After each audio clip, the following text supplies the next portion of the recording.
Good afternoon, 49er faithful. Welcome to a Friday episode with Rob, Schuh, and Jack Hammer. We are back at it. It's been a couple of weeks since we have been back together, but the Hammerheads have united, ladies and gentlemen. First and foremost, Jack, how are you doing, my friend, on this fine Friday afternoon? Hey, it's great, right? It's Friday. Work shut down at 3:30 today, so that means I'm officially off the clock, even though I work remote. So I'm off. I don't have to worry about anything until now Tuesday morning. So between the writing that I do and the other work that I do now, it's party time for the next 4 days. That's right. It is holiday weekend, my friend. We are rolling into the 4th of July. Do you have any big plans on the docket for celebrating America on the 4th? Yeah, well, we're going to go to a festival in the morning on the 4th, and then in the afternoon get together with a bunch of family and friends. And it's a great place out in the country, which is nice because we can do fireworks. So it's a house that has plenty of land to do it on. But then from where we are, you can see all the fireworks in town. You can see all the illegal ones going up in the air. So it makes it a fun show. Yes, Portland is inundated with illegal fireworks here as well. It is like a war zone on the 4th of July. It goes a little bit nuts. People with dogs and cats are all on nextdoor.com complaining about how it's traumatizing to their animals, and rightfully so. It is a bit crazy around here. No huge plans myself, but there'll certainly be some fireworks. There'll be some grilling. There'll be some time with friends.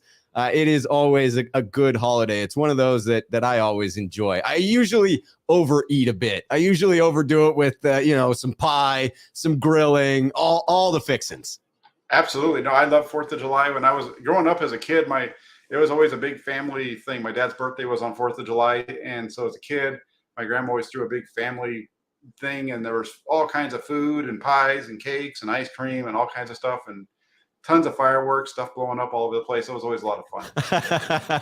Hey, as long as nobody loses a finger, it's all good fun. That's for sure. Want to say what's up to those that are here in the chat as well. We've got Dan Rostek coming in. What's up, Rob, Jack, Chris, and everyone. Raphael 5629ers. What's up, Rob, Jack, Sneakerheads, and everyone. Randall Riley is in the building here. Chris Royal. What's up, everyone? We've got Cameron Blake in the building. What's up, fellas? Depends on if you're cooking or going out. This was in response to the question, and I suppose this is one that we gotta propose to you, Jack, here. Any good dinner ideas? Now, this could be for tonight. This could be for the 4th as well. But what kind of food do you have on the docket for this weekend, my friend?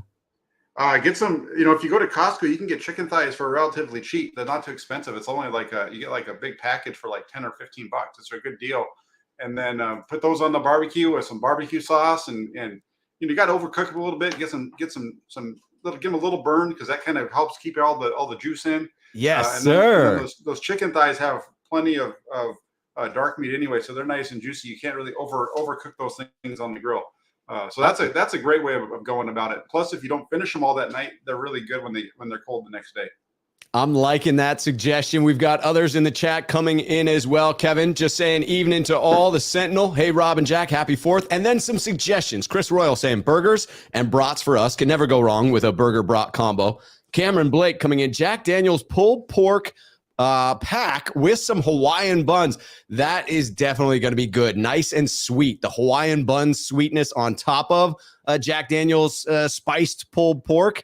That's going to be very good. Manly Shavers has a birthday on July 4th. Happy advance birthday there.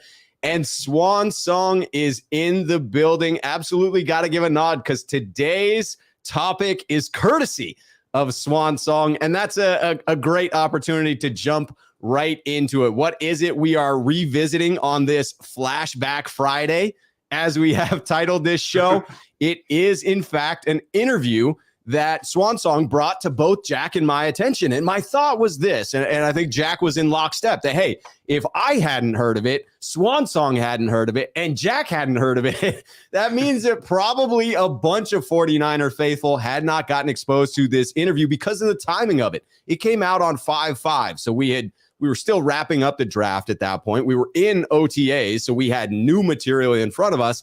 And apparently KNBR, Papa and Lund, they just didn't do a fantastic job of showing us that this interview was out there. So that's what we're going through today. Adam Dedeaux, he is the founder of 3DQB, which is the spot that Trey Lance has been working out at this offseason and was doing that as well last year. Dedeaux is a Tom House disciple, a very well-regarded quarterback coach. He's worked with the likes of Tom Brady, Lamar Jackson, and some other notable names in there. Again, shout out to Swan Song for bringing this one to the table. Jack, had you heard reference of this interview before Swan Song brought it up? I hadn't. I knew that he was, I'd heard that he was working with this group down in Southern California, but I didn't know about the interview until this morning when Swan hit me up on Twitter and sent it over to me. Took a listen to it, and it was pretty interesting. And then you hit me up, and it's going to be fun to talk about because it's really good stuff. I agree. Let's get right into it. One of the topics that they covered was this idea that they were working with Trey during the 2021 season. Adam Dedeaux laid out a pretty intensive plan that seemed very tailored to Trey Lance, and it was going back to the work that he had with him last offseason. He talked about specifically consulting with the 49ers and flying out in the middle of the season last year to work with Trey. Were you at all surprised by that, Jack, that Adam was still working with the 49ers and Trey late into the season last year? Yeah, it was interesting to me that was taking place. It would make sense for there to be communication between a quarterback coach from an outside quarterback coach like that and the player, to the extent of what it was, and were they actually getting together and working out on the side, or was it just conversations over the phone?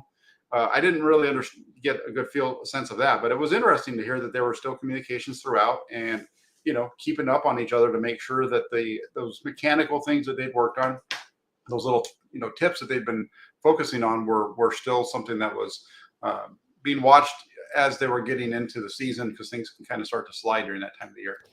I found this to be fascinating, and I couldn't help think of some of the questions that Kyle Shanahan has had to answer over the past couple of years with Trey Lance in the building around throwing mechanics and what type of work he's doing with Trey as far as his throwing motion and things like this. And Kyle has always sort of deferred to this idea of outside counsel assisting with those things, that it's really not going to be something within the organization that they are focused on as much, that it's Trey working with these type of outside consultants in the offseason. And so it did intrigue me to know that could carry into the season, that Kyle Shanahan wasn't sort of putting this off. It really is work that Trey is doing with someone who's specifically tailoring these lessons, these workouts with him on his mechanics, how it applies within Kyle Shanahan's system. But I would have guessed that last year during the season, it would have been Rich Scangrello working with Trey Lance. I did find it very fascinating to learn that it wasn't just the offseason work for Adam Dedeaux and his team at 3DQB, that they were called in to consult during the season. Yeah, I think for the most part, it is Kyle Shanahan and whoever the quarterback coach is. Last year was Scangarello. This year it'll be Greasy. And everything always defers to them, but it was interesting to hear that somebody else was also a part of the process. And I mean, that also helps with when they get into this offseason too. It helps them. We'll get into that as we go through, as far as what they're going to be working on and what the focus is.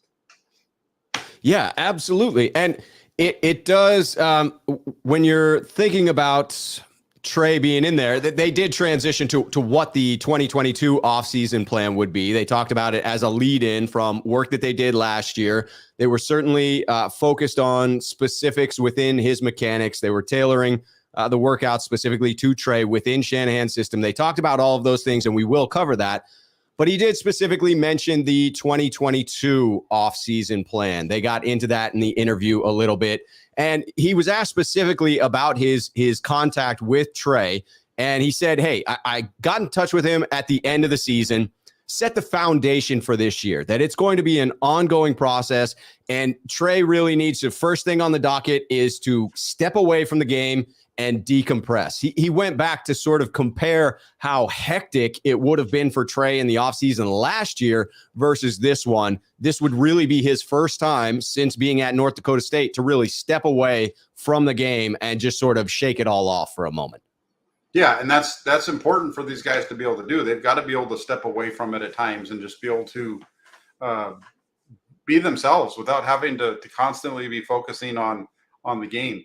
And that's hard to do. I can, when you get to this level, it's hard for me to do. And I'm not playing it. All I'm doing is writing about it. And there's times when I find myself feeling like, maybe I need to stop focusing on this so much so that I can focus on other things. So I can understand the need to kind of separate for a little while, get yourself, I don't know about right, but just kind of get your head clear and then be able to come back to it and really go full go.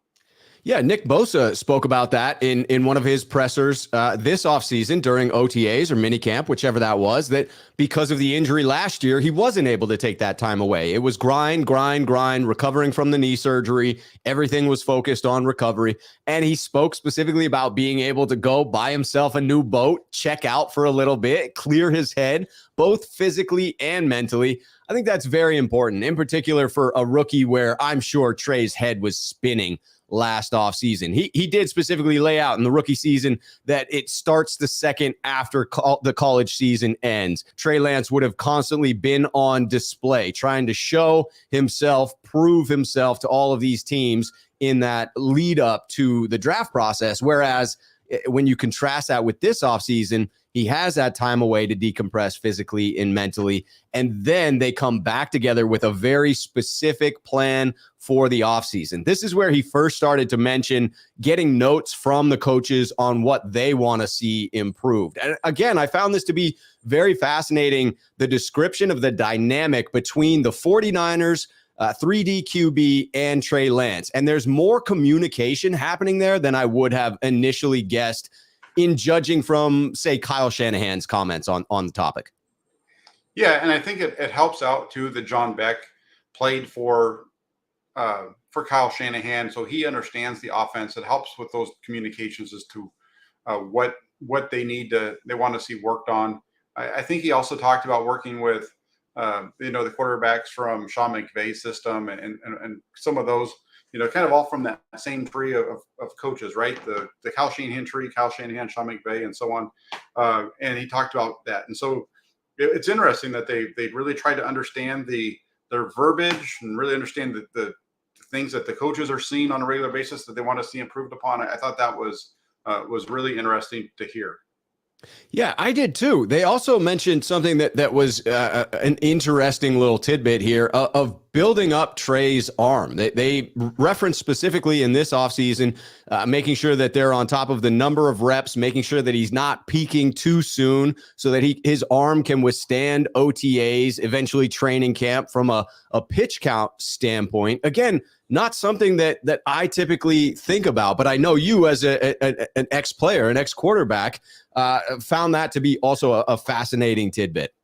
Well, what I found fascinating about it was we go back to the offseason, and one of the topics that was a kind of a big deal that was kind of people were blowing off, and myself to a certain extent too, was to talk about Trey Lance's arm fitness. Remember that, how the arm fitness for Trey Lance was a concern? Right. And everybody's like, what are you talking about, arm fitness? What is that, arm fitness? Well, really what they're talking about is just the ability to not wear out your arm, which does happen. You go into, it's not unusual for a quarterback to go in and early on in camp start to have kind of a dead arm or a tired arm because you're throwing the ball a lot. You can throw the ball as much as you want in the off season to kind of get it there. But once you get into practice and training camp and whatever, you're throwing the ball at a different velocity, and it can get tired, or you can get some tendonitis in your elbow and things like that. That's like in this area, right in this area here, it can start to get really hard because when you're throwing the ball, part of what you're doing is you're whipping it down and that twisting, and you can feel it in your arm. And the more you do it, it kind of just can start to get sore. And, that could have been part of the arm fitness argument that we kept hearing about this offseason and needing to build that up. So it kind of it's almost like building a callus to it. Right. And this does all stem from the work that all kind of evolved with pitchers, right? And pitchers, it's all about pitch count. You're definitely tracking the number of throws because it's at such high velocity for a pitcher. But it comes down to mechanics, making sure that a motion is repeatable. And that plays in here. That when working with Trey Lance, I'm sure that they're trying to figure out making that motion as natural as possible for him. And we'll get to that in a little bit, because I found it fascinating that, I tend to think of, well, there's a correct throwing motion and there's an incorrect throwing motion. And some of the language that was used in this interview really highlighted that idea that there's a correct throwing motion for each individual, that it's not necessarily the same across the board. There are elements to the throwing motion that are the same, that everybody needs to have in order to throw the ball accurately. Right. But and so that's some of that's with your feet, some of that's in your shoulders, your weight, just throughout your whole body. There's some things, but specifically what they're talking about is the arm slot. And it's, you don't have to be an over the top thrower. It doesn't matter if you're a kind of more of a sidearm, a three quarters, wherever your release point is. That's really what they're talking about as far as being individualized. For the most part, is your arm slot is wherever it's most comfortable for you. And that part was really interesting to me, because it was very similar to what I remember when I talked to Jesse and I on the Hammer and Nail show. We had Sean McAvoy on last year prior to the draft, and he worked with Quincy Avery. And he works with Quincy Avery, and they worked a lot with Trey Lance in the run up to the draft last year. And that was one of the things that he talked about too, was, you have a natural throwing motion. And so we don't want to mess with that too much. It's all about being repeatable. It's about, right. It's about having that same motion every time you throw it. Think of like a golfer, right? That's why the top golfers are so good, because it's repeatable time after time after time. And then that's why when we go out, we think we can hit the ball like them, but we hit it off into the woods because we don't have that repeatability. That's why we can drive one right down the middle and the next one ends up in the parking lot. Yes, you have to be able to repeat the motion and get the same end result in doing so, right? Have that same accuracy each and every time. We'll get to a little bit of coordinating the workouts with the 49ers. Again, a theme that came up over and over again within this 20-minute interview in speaking with 49ers front office, in John Lynch, in speaking with Kyle Shanahan, in speaking with the quarterbacks coach, both Rich Gangrello and now Brian Greasy. We'll get to that in just a moment, but we have a couple of comments. Got to bring it in. Just a dude, man. Sneakerhead here on the channel comes in. Rob, glad to see y'all today. Both give me one unexpected Pro Bowler this season. I think Jimmy Ward finally gets the nod, but the surprise will be E-Man. Keep bringing the smoke, boys. Jack, does one pop to mind for you? Otherwise, I could take a stab at this. Just a random Pro Bowler out of nowhere. Go ahead and go first. I'll go after you. Okay. All right. I see a very real potential. I have made the prediction that Brandon Ayuk will lead the team in receptions and receiving yards, that Deebo will outclass him in total yards from scrimmage, but Brandon Ayuk will lead the team in receiving yards. So it feels like a logical leap then to say Brandon Ayuk may make the Pro Bowl as a wide receiver for the San Francisco 49ers. I'm taking that surprise. Okay. Yeah, that would, I don't know how much that's too big of a surprise. I'm a little surprised. I don't think he's going to have more yards or receptions than Deebo, but I think he's going to have a solid year. We'll see where that one goes. That's a good one though. That is a logical pick, that it's going to be Brandon Ayuk. For me, I'm going to go, that's a really good one. I'm not quite sure who I want to go with. I kind of, somebody like Azeez Al-Shaair would be somebody who could, sneak in there. But I'm going to go on the defensive side, and I don't think this guy's made the Pro Bowl before. I'm going to say Eric Armstead. Ooh, I like that prediction. That would be a good one. He definitely has been climbing the ladder and deserves some recognition for his improvement in play and the effect that he's had on the run-stopping ability of San Francisco's defense. That would be a good one and certainly unexpected. All right, so we're transitioning into that topic about coordinating the workouts with the 49ers. And again, it was Adam talking about that relationship. I found it fascinating from many angles in this respect. Interested to get your opinion on it as well. But he specifically mentions speaking with the coaches around what their expectations are for Trey this year when he does show up? He referenced, showing up for OTAs, speaking with the coaches and saying, what is going to be your expectation for Trey coming in April? What are you going to be looking for from him when he comes in training camp? So that the preparation Trey is putting in and the expectation from the 49ers is in lockstep, and they're doing the best that they can to get him ready for exactly what's going to be asked of him this season. Yeah, and that's really important. If you're to talk to the coaches and know the things that they want to see, it makes it a lot easier to work with the quarterback instead of just kind of shooting in the dark. Sometimes there's a thing that maybe the quarterback doesn't feel like he's doing wrong, because to him it's just natural. But the coach is seeing him, and they're saying, we really want to see him, be better with his feet. We want to see, he seems like he's overstriding. We want that footwork to be tightened up, and we want to be able to see him maybe be a little bit more touch on those throws in the mid range. Those kind of things, and just to be able to not have to throw it quite with the full velocity every time that he's delivering the ball, whatever, something like that. And I think it's really helpful to have those conversations with the coaches so that it can be really just tightened down. And then that way, when he comes in, that's part of the coaches seeing that he's at the spot where they want, and then be able to just run with them and coach him the offense instead of having to work on fundamentals so much.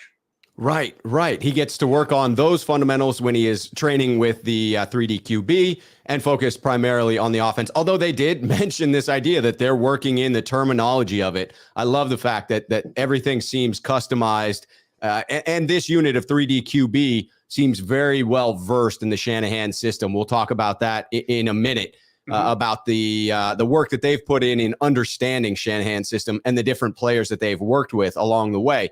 It also felt as if they were reaching out for instruction from Kyle and Brian Greasy. He mentioned specifically having worked with Rich Scangrello during the offseason and during the year prior. Then when Brian took the job, they quickly connected on that, and Brian got him up to speed on Adam got Brian up to speed on what they had been working on with Trey. And then there was a conversation that as someone who has spent a fair amount of time studying adult learning theory and coaching people on leadership development and things like that, they got into a discussion around Trey's learning styles. And I found that to be highly fascinating, that Adam acknowledged this recognition of, hey, there are some guys who are visual learners. There are some guys who need to actually get out there and do it, get the reps in before they actually understand the concept. And that would be critical for something like Brian to come in and get that information so that he can then go and coach Trey in the way that Trey is going to receive that information best.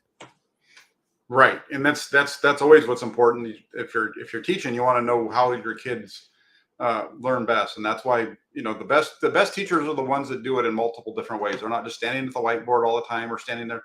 I don't even know. I don't think they use overhead projectors anymore. I think those are past. but you and I certainly learned off of some overhead projectors. Absolutely. So I don't, those are, it's the teachers that can teach you, use the whiteboard, use you being interactive with, on the, giving the answers or working the problems out for the other, whatever, maybe putting it into like a real world experience and things like that in the classroom. It's the same thing on the football field. That's why sometimes those kids that are the biggest pain in the rump when it comes to sitting down in the classroom are your best athletes, because now instead of having to just sit there and listen to you talk to them all the time, they're able to run around and listen to you talk to them, and that they learn better that way.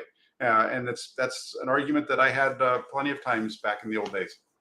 Yes, it is critical to not to expect people to learn in the way that you want to teach them, but to teach them in the way in which they are capable of learning. And it's correct to say that just because someone in a classroom setting may not be ideal at picking up that information, it doesn't mean that they're incapable of learning it. You may just need to approach it from a different style. I know that from personal experience. One of the topics certainly that they got into that I think is one that's on everybody's mind that has been since the start of the Trey Lance era is certainly the throwing motion. And Greg Papa specifically does reference Trey's elongated throwing motion, as he puts it, and does call out his tendency to drop the ball to his hip in the delivery.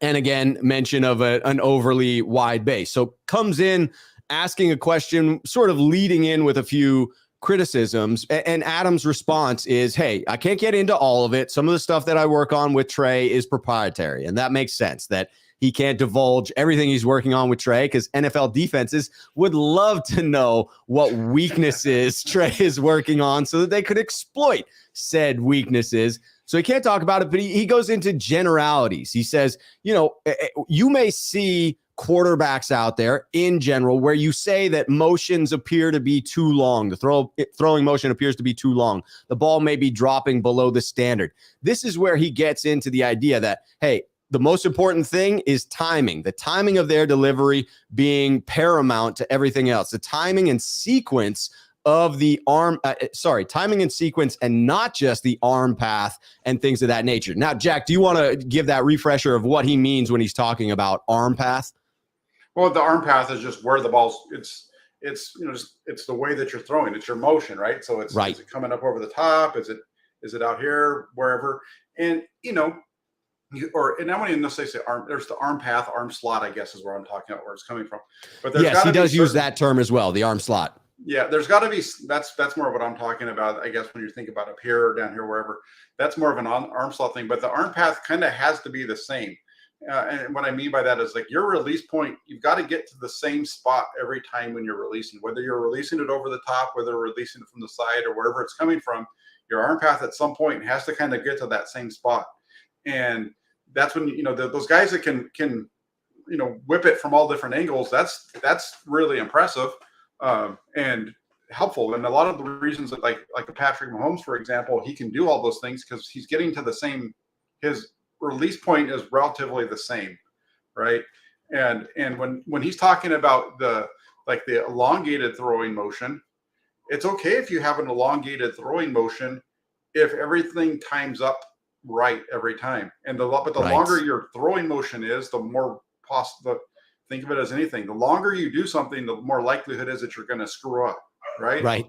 If by having it tightened up and just a little bit quicker, you don't have as quite, the ball is not, there's less of a possibility of the ball moving in a little bit different path and those kind of things. And that's where all that comes back to that, what we talked about earlier, is that repeatability of it being the same end point every time. Yeah, and he does talk about the natural arm slot that you're talking about, and where it might be most effective and healthiest for the individual. That, hey, you could have someone that has an elongated seeming motion, but that if it's correct to the individual and the timing is correct for that individual, then that could be a healthy throwing motion, so to speak. He does also talk about the fact that, they talk about with these players, with these quarterbacks, the ability to throw sidearm and things like that, that you can intentionally shift that arm slot on specific throws. He does mention that, hey, this isn't unique to Trey Lance. It's not like, I know every 49er fan is caught up in this idea of Trey Lance's throwing motion and Trey Lance's throws, his passes, his accuracy. But he talks specifically about the fact that even with the Hall of Fame players that he's working with, all of these players are focused on their arm slot, their mechanics, and being repeatable and what's natural to them. He made a point of spelling that out so that it became clear this isn't abnormal, the work that he's doing with Trey Lance. No, that's not. No, he talked about, everybody. He's worked with a number of these guys, and he's part of the Tom House group, and he even talked about Jimmy Garoppolo. He talked about working with specifically working with guys that have played quarterback for Kyle Shanahan, going back to Matt Ryan, Jimmy Garoppolo, Trey Lance. Now I'm not sure about the others that were kind of in the the not so good ones that they worked with, that weren't really they're more the backup roles, but we know that he's worked with a number of these guys. For sure. Yeah, absolutely. And it was interesting when he talked about keeping the mechanical variables true throughout drills. He did mention with any young quarterback, they're focused on consistency. They're focused on development. They're focused on what works for you. So in working with Trey Lance, they asked the questions of what makes him special and how do they make it repeatable for him. So what is his throwing motion? What's most natural and how does he make that repeatable for him? And it does to me feel like a more recent shift of, instead of trending towards the more correct throwing motion, that there's what's right for you, incorporating some basics that are true universally across the board. And so I just found that to be an illuminating conversation that brought up things I hadn't thought of in the quarterback coaching concepts. Yeah, and that's something that Kyle Shanahan talked about this offseason, because he was asked about if Trey has changed his throwing motion. If you remember, like right when Trey Lance finally first showed up during OTAs, one of the first questions to Kyle Shanahan was if Trey Lance's throwing motion looked different, if it looked like he was still throwing at that 3/4, or if it had changed, or what have you. And he's like, it doesn't. Everybody throws it differently. It's whatever works best for the quarterback, and that's the same thing like Coach McAvoy said, like I was talking about earlier, how we talked to him a couple of times about Trey Lance. It's the quarterback needs to throw the ball in the way that they feel most comfortable, but you have certain pieces as far as how your footwork is, getting your arm and really being able to extend and pronate your wrist, and having that repeatability in your throwing motion. That's really what it all comes down to at the end. Yes, it does. And in transitioning to another topic that they covered during this interview, after having gone through the throwing motion, they talked quite a bit about the maturation process, the mental side for Trey Lance. And he was asked specifically about the maturation process on and off the field and what it's been like for Trey. And he was very clear when he answered this question. He came out head on, said they don't worry about with Trey the way that he works. They don't worry about that. They don't worry about how much he cares. They don't worry about the kind of teammate that he is. They don't worry about his leadership capability, because those things all shine through for Trey. Those are all strengths that he possesses. And I feel like we have to take a moment to recognize that and take some comfort from it, right? We have had all these reports coming out this summer that seem to be based more on speculation than anything else. This is someone who works considerably with Trey, telling us he possesses those same traits that we hear from guys in the locker room saying, yeah, Trey is exhibiting those things this year. So I think that comes across to me as a wild positive. Absolutely. I think we've seen his maturation process throughout this offseason with the way that he interacts with the media. That's the best that we can see. And even on the field, watching him celebrate the other quarterbacks making plays, which wasn't something that we really saw a whole lot of last year, or at least I didn't see a whole lot of that in like training camp last year. I think it was, he's not the guy. When you're not the guy, it's a little bit harder to be really expressive, and sometimes to just kind of let yourself out.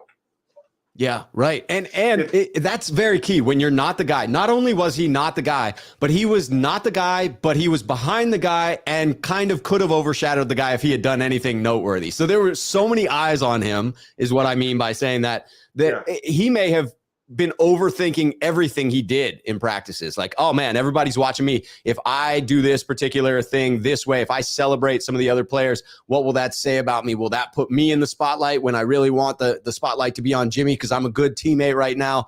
And this year he doesn't have to think about that, because whatever we may think about the drama of Jimmy Garoppolo still technically being on the 49ers roster, it doesn't seem like it's bothering Trey.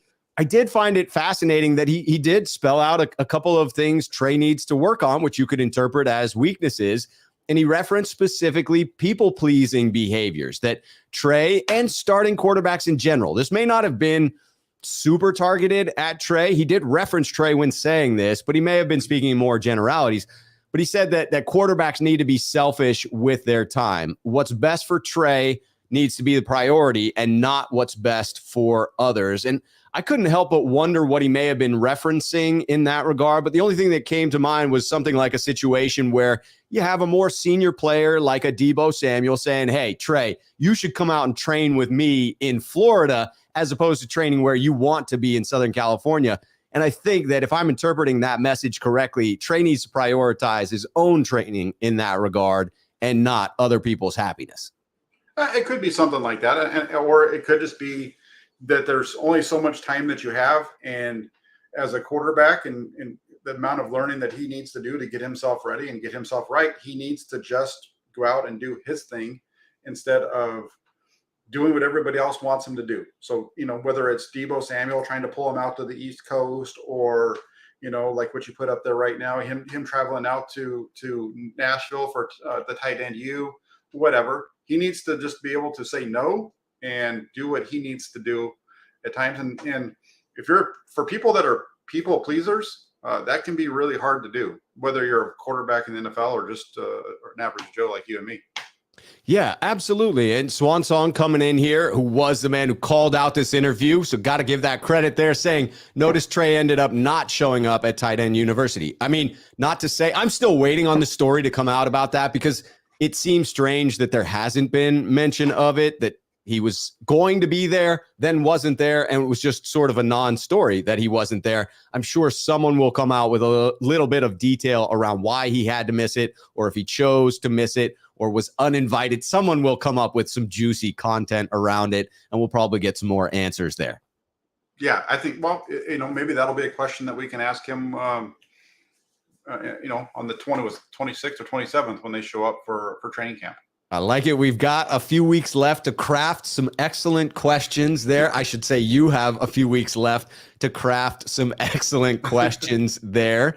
And let's see, the next topic there was what occurred to me in this one. And that is a question for you. It seems like this is the ideal spot for Trey to be working out. And let me make the case for you. And then I want to get your opinion on whether you're in lockstep agreement of that. But they specifically referenced experience with Shanahan type systems, both from previous quarterbacks in Shanahan's system. Talked about Matt Ryan, talked about limited work with Jimmy Garoppolo, but specifically quarterbacks who operate in Shanahan type systems, like anything with Sean McVay or McFleur out there as well. And so they specifically called out Jared Goff being one of those quarterbacks, and how they learn from each of these quarterbacks who come in operating that system. And that information trickles down to the more experienced quarterbacks to the younger guys like Trey Lance. That feels pretty ideal, that they can now take the terminology from Shanahan's system. They know the concepts. They can have Trey running those concepts using that terminology, so that everything becomes consistent from the work that he's doing with these guys and when he comes back to Santa Clara to work with Kyle Shanahan and Brian Griese. Yeah, no, that's really important, because he was working with the receivers as well. So if you can use that same terminology and be like, we're going to run, I don't know, 323 XY bingo, whatever. Just throwing the name out there. I don't know. Hopefully I didn't just call it play. I don't think I did. But, then you go out there and you run it, and it's just repetition. It goes back to repetition. That's why, like, when you're in high school, you do 7-on-7s, right? You're out there doing passing league and all those kind of things. It's about calling the plays, running the routes.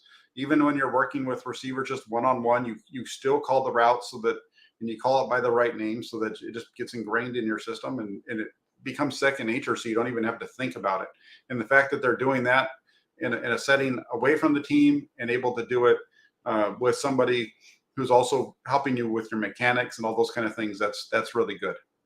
Yeah, and they take it as a step-by-step process. He specifically referenced, hey, we start the process with daily work with Trey. We're specifically getting into the, physical maintenance, making sure that he's ready for OTAs, making sure that he's ready for a training camp when that comes up. And Adam continued to go into a little bit more detail there, talking about the specific drills that enhance his ability to throw, that the verbiage from the offense, calling concepts, and then bringing in the next step, coordinating reps with the wide receivers to build up from there. And he said, hey, we just call out, all right, Trey, we've gone through the individual sort of blocking work that we want to do, block training, I think he referred to it as, and then said, Trey, you go ahead and bring in whatever wide receivers. And Trey was able to get the guys to come in and get those reps, add timing with the specific wide receivers on the team, understand how the wide receivers move, collaborate with them. And very importantly, Trey's able to take that time and share with his wide receivers what he's seeing, so that they can both get on the same page at that point. Yeah, it's just really what you need, Bill, to have everybody kind of working in concert like that. It makes it it's the best case scenario that you can put yourself in terms of training to get ready for the season and building upon what you just did the year prior. No doubt about it. And then it sounded as if they were going to be getting back to work after OTAs. It sounded as if the work together was not over. It was unclear whether they would continue working into the year as they did last season. Now that Trey is the starter, you would think that maybe they wouldn't have quite as much work in season because he's going to be focused on the game plan from week to week. But he said, coming out of camp, we're going to have new stuff to work on. We're going to get new feedback from the coaches as to what they want to work on, and that they would get back together and go from there with more work. Yeah, that's important. You go in there, you do the work, you get some feedback, and I think we're about what 3 weeks, almost a month since they got done with their mini camp, right? Because they did shut just down past early. The halfway point of the dead period. Yeah, and so I think that was a really good time to really kind of get back to it. You've just finished up the OTAs mini camp.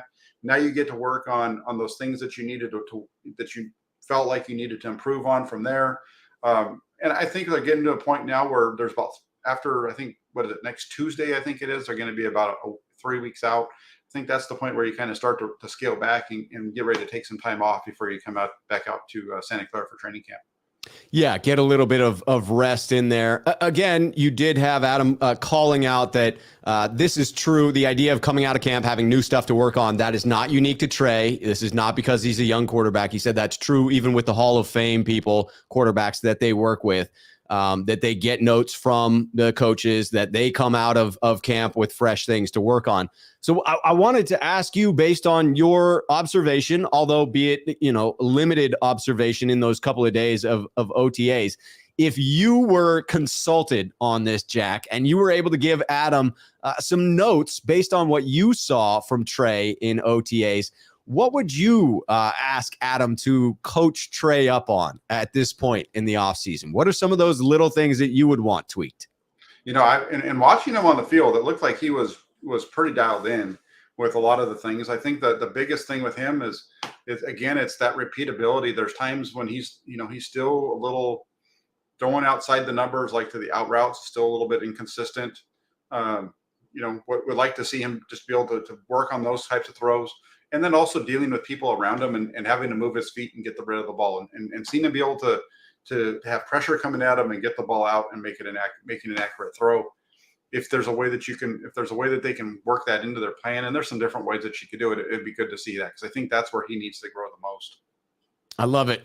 Absolutely love it. There was a tagline in there that I'm surprised that this interview didn't get more run than it did. Maybe I just missed it. Maybe I was so focused on post-draft stuff and OTA stuff that this just came and went without it coming to my attention. Maybe folks that are listening are very familiar with this, but I'm surprised that they didn't run with the tagline, especially those people who were attempting to say that Trey Lance is going to have a rough year. He did have one line where he said, hey, you know what? It won't be a finished product by week 1, but I expect it to continue to get better. And I'm paraphrasing there a little bit, but I did hear that. And I have to say that I know what he means there.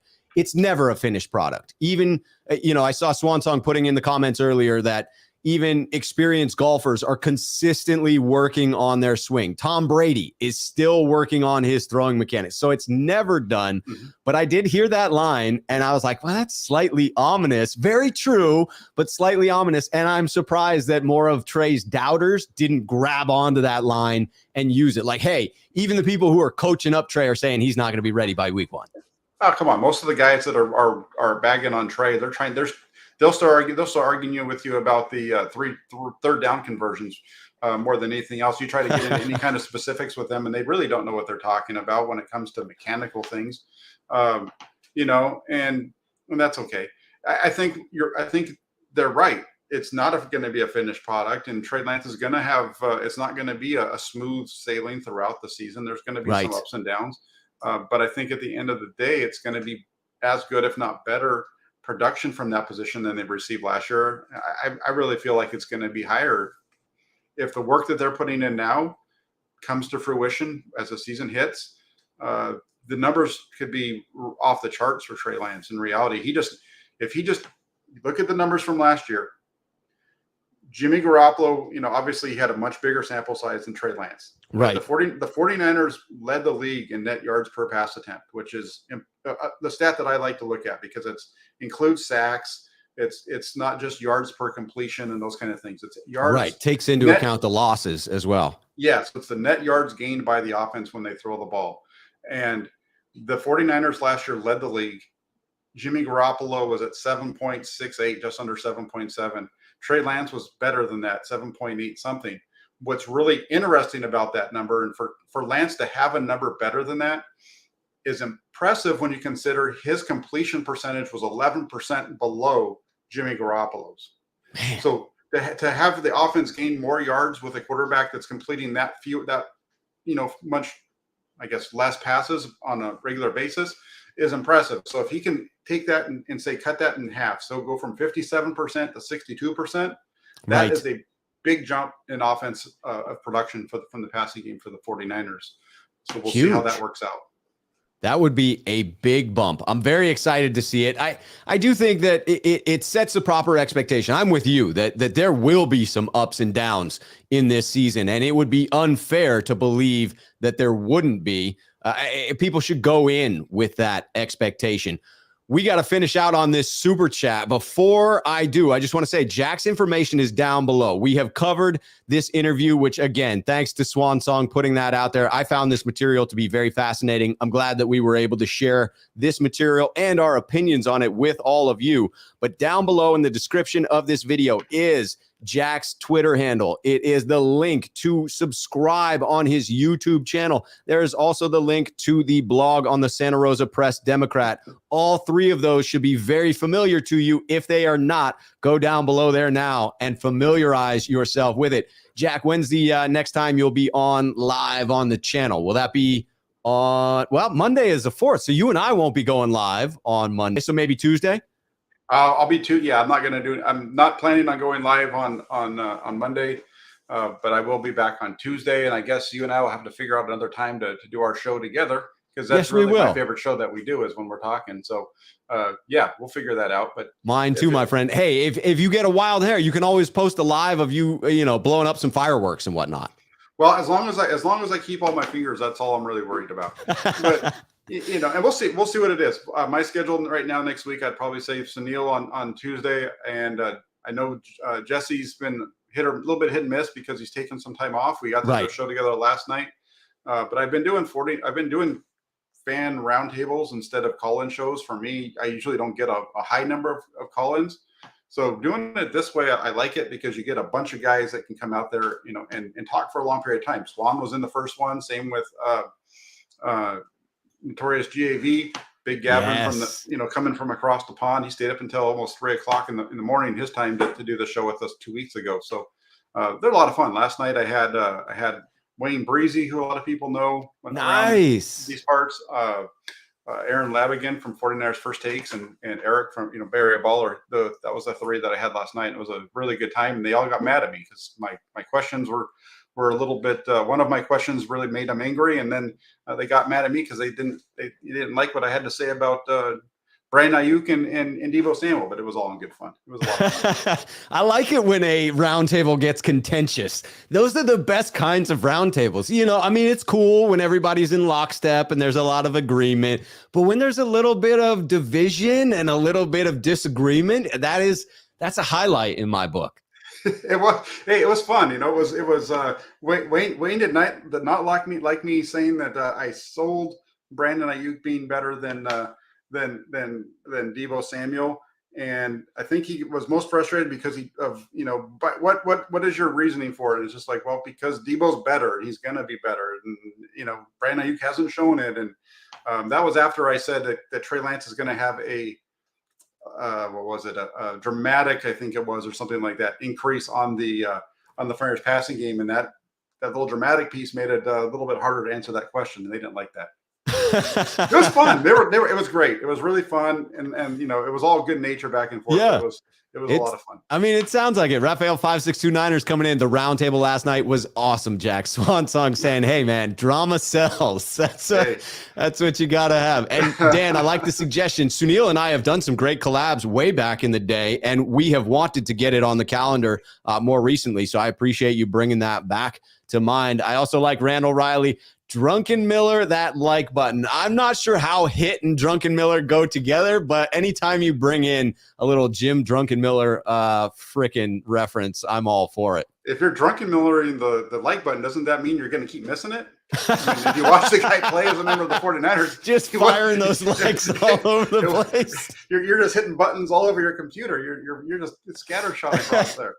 You've subscribed, you've joined the sneakerhead community, but you haven't liked anything. What's going on here?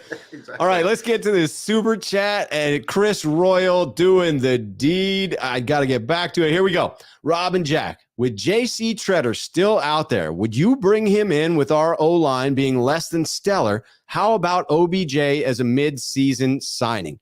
I will speak to this both from whether I think it's likely and whether I would do it. So the first one with J.C. Tretter, I do not think that is likely. I don't think that the 49ers will bring him in. Would I? No, I would wait and see. If I were Kyle Shanahan, my guess is I'd have my own opinion on how ready Jake Brendel is, but I'd also be relying on Chris Forster. And I think you have to trust him. He's your most senior offensive assistant. And so if he's in gangbusters on Jake Brendel, you got to find out what you have. And it wouldn't be too late to bring in J.C. Tretter, during training camp, although you could say that he wouldn't have enough time to pick up the offense at that point. OBJ, if he's still available, if he chooses to wait until he's healthy to sign, I think that could be a real target for the 49ers. He has expressed a willingness and a desire to play for the San Francisco 49ers, specifically Kyle Shanahan. Mid-season, we'll know what we've got from Trey Lance. So I think both the 49ers will be more willing, if they're doing well, to push some chips into the middle of the table, and players may be more incentivized to come play for San Francisco if they see the star quality of Trey Lance. So I'd say no on Tretter, very real possibility in my book on OBJ. Yeah, the OBJ one is interesting because I get everybody wanting to bring him in, but if you've got Brandon Ayuk and Deebo Samuel and Juwan Jennings and George Kittle doing what you expect, yeah, I don't know if there's really a spot for OBJ unless they're running more 4 wide, or you're going to take one of those guys off the field, because that's your 11. And I know that they're not going to run, without a fullback or without a tight end very often. So I'm not sure if an OBJ one really makes the most sense for me. The JC Tretter one, I like that. I like the thought of a JC Tretter and having a veteran center that's played in a system similar to this with success. What I don't like about it is he doesn't practice, and I think they need those reps. And I think they have a plan with what they're going to go with, and it's going to be interesting to see if they bring him in. I think it changes the way that I would not expect them to bring in JC Tretter. I think their plan is to go with somebody that's in house already. Right. It does seem that way. And you make some very fair points about the depth of the wide receiver room. Randall Riley in agreement there, putting in pretty deep at wide receiver this season. And if everybody is healthy and performing as expected, as you said, there may not be enough targets to go around to bring in an OBJ and keep him happy and satisfied with the number of targets that he's getting. By the way, got to bring in the compliments. Matthew Mears, fond of the cool shirt. Jack, you're getting compliments here. That's right. Compliments. Well, you got it. Willy Wonka is one of my favorite movies as a kid, and I love it. I could watch it all the time. So, yeah, the golden ticket. That's right. Can't go wrong. All right, Corey Davis comes in with another super chat. What do you guys think about this Raiders YouTuber said we're making a mistake of getting rid of Jimmy G? I mean, Raiders YouTuber, I'm not familiar with that specific individual saying that we shouldn't get rid of Jimmy G, but it feels like about 35 to 40% of the fan base for the 49er faithful also feel it's a mistake to be getting rid of Jimmy G. You certainly have a camp of people that believe that to be a mistake. I think you committed to this strategy, and now whether it's right or wrong, you have to find out. And in order to find out, you do have to move on from Jimmy Garoppolo. You have to put the ball in Trey Lance's hands. I've seen enough positive trends and enough evidence to make me feel as if that's going to go in a good direction for the San Francisco 49ers. But I fully acknowledge that it is an unknown, and we may look back on this and say, well, yep, we made the wrong call in going this direction. That's not my prediction of what's going to happen. I see Trey Lance possessing some skill sets that will make his transition to the NFL a little bit easier. And then I expect to see progression with the way he seems to attack learning and leadership and all of those positive characteristics that he possesses. But sure, I mean, there are a lot of people out there that would say it's a mistake in getting rid of Jimmy Garoppolo. And I can understand where people think it's a mistake, because this is a team that hasn't, when you just look at it, this is a team that hasn't won games when Jimmy Garoppolo hasn't been on the field. And for whatever you want to say about Jimmy Garoppolo, for the people that love Jimmy Garoppolo, great. For the people that hate Jimmy Garoppolo, fine. Jimmy Garoppolo wins games. I think what you have to look at this from, if you're a 49ers person, you need to look at this. You need to say, okay, Kyle Shanahan and John Lynch have decided that instead of keeping Jimmy Garoppolo for 20 whatever $million, it is better for the 49ers to spend that money on other areas of the team. Because if they felt that Jimmy Garoppolo was the guy to continue to take them forward, they would have spent the money on Jimmy Garoppolo. Because Jimmy Garoppolo, instead of him being, the $25 million quarterback that he's going to cost this year, they would have restructured his deal, and they would have restructured it, 2 years ago. They've kind of showed you after the Super Bowl, when they didn't restructure it, that he was going to be kind of a short timer, and he was going to have to come back in 2020 and prove it again. And then he got hurt, and it's just been the same cycle with him. It's play well, get hurt, play well, get hurt. And so they're like, we've seen your height, the best that you can do, and we can do better with somebody else. And we believe that this is the guy that's going to be better than you. So are they making a mistake? We're going to find out, but I don't think so. The reason that they were so bad with the guys not Jimmy Garoppolo, look at who they are for a second. They're a guy who was a journeyman backup with Cleveland, who they brought over because he knew Kyle Shanahan's system and was going to be a placeholder while they waited for Kirk Cousins, who they were going to go after, right? And then they make the trade for Jimmy Garoppolo. What happens? They win games because now they actually have a quarterback that can throw the ball. And then Garoppolo gets hurt, and you're stuck with, come on, CJ Beathard and whatever. I thought Nick Mullins was better than some other people, but when you really start to go back, Nick Mullins was a guy who would take you down to the 5-yard line and throw a pick. It was kind of the same thing over and over again. So it's really, it's not that big of a bridge to gap to get from off of Jimmy Garoppolo and still be better than what they had with those other guys. And I think that people need to stop looking at the win-loss record with and without them. Yes. Yeah, I agree. I mean, you could go back and say, try and rewrite history, right? If you got very little from Trey Lance in year one and we made it to the NFC Championship game. So I could see those people who want to go back and say, yeah, but if we had just invested that elsewhere, we maybe could have progressed further. But that's an incomplete picture. You can't look at Trey Lance's contributions to this point. You've got to go forward 3 more years and then look back and say to yourself, did the 49ers make the right long-term decision based upon wanting to upgrade at the quarterback position? I'm going to bring this in just because it's fascinating. I have not seen it, though. I doubt that Jack has, because I think he may have made it a topic if he had. But Ashley Keating coming in to ask, hey, guys, did you see that video of Deebo refusing to sign that kid's ball who went to his camp because it was a San Francisco ball? I didn't. I will now look for that after the show. I've not seen it, so I can't confirm that it exists. I'm taking Ashley at her word here that it does exist. I'm assuming that Ashley's implying she has seen it herself. And it does bring back a little bit of drama. It seems like every now and then, either through Deebo's camp or through Deebo, there's going to be like a little jab of like, hey, this thing isn't settled until we have inked my name on the dotted line. Yeah, well, I've seen the video, and there's really no, it's a situation where the kid walks up. Deebo might have seen him and looked at him. I don't think he sees the 49ers logo on the ball. If you look at it, the 49ers logo on the ball is facing the kid, not Deebo Samuel. I don't think if he doesn't choose to sign it because of that.